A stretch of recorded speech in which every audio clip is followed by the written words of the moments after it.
In this screencast, I show how to use relative and absolute cell references.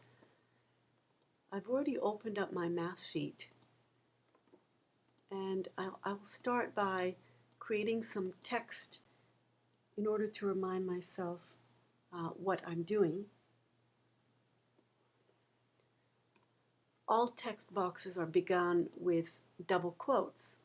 So for example, here I will define my function to be sine of ax. I'll also set down and define the values of a. I'll call that value 2 for now. Later I can change it if I want. And the beginning and end of the interval of interest. So x1, I'll let that be -1 as a start. For the end of my interval, x2, I'm going to choose the value 1. Let me choose the number of points that interval will be subdivided into, and I'll choose 20 as a start. And using that, I'm going to calculate h, which is the size of the subinterval. Now, I've got all the information here to be able to do that, so simply I'm going to take the numbers that I've created, the length of the interval, which is the value in B6 minus the value in B5 divided by the number of points, which is the value in B7. And you see that that calculation produces my delta x, or the small subinterval width. Let me label this column x and the next column y. And again, note that all of these cells are text, and therefore all of them begin with a double quote, and they're just to help me remember what I've put where. I'm going to start in this row, or in this cell rather, with the value of x1, and here I want an absolute reference. This cell is in B5, and so I'm going to use $B, $5 for that absolute reference. Next, I'll create my next point, which is obtained by taking the value in C1 and adding to it the value of h. Again, an absolute reference to the number in this column.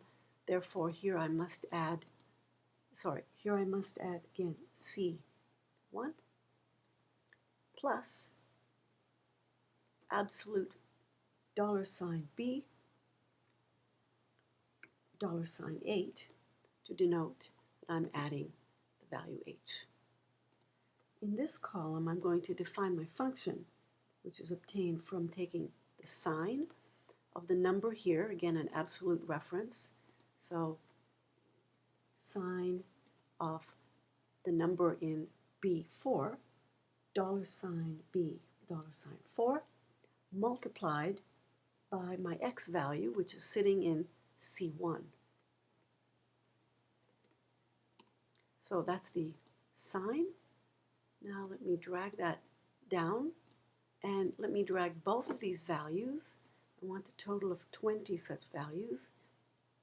And since I've begun in row 1, I've got all the way up to row 21. At this point, I can open my graph, which I've already scaled, and I'm going to add the new xy plot to it. My x values are located in columns C and D, and in fact, they're in C1 up to 21, and in D1 up to 21. I click OK, and I see my graph appear. Moreover, if I'd like to see where the dots are, where the actual points are, I can increase the dot size so that I see the value of the points. Now, the reason why this is convenient is I could go back to my spreadsheet and I could zoom in by merely changing two values. I can change the initial and final point along the interval, so I can change my initial value to 0.25, and I can change the end of the interval to positive 0.25. Notice that everything is updated, and then merely by going back to my graph and clicking OK, everything gets recalculated, and the graph is shown with a finer and finer subdivision. I can also change the value of A if I want. Finally, I can edit the graph parameters and zoom in to see my graph in greater detail. So I click OK, and I zoom into the origin, and this is very good for computing approximations of tangent lines, because now the points are very close together, and so the secant line well approximates the tangent line of the function.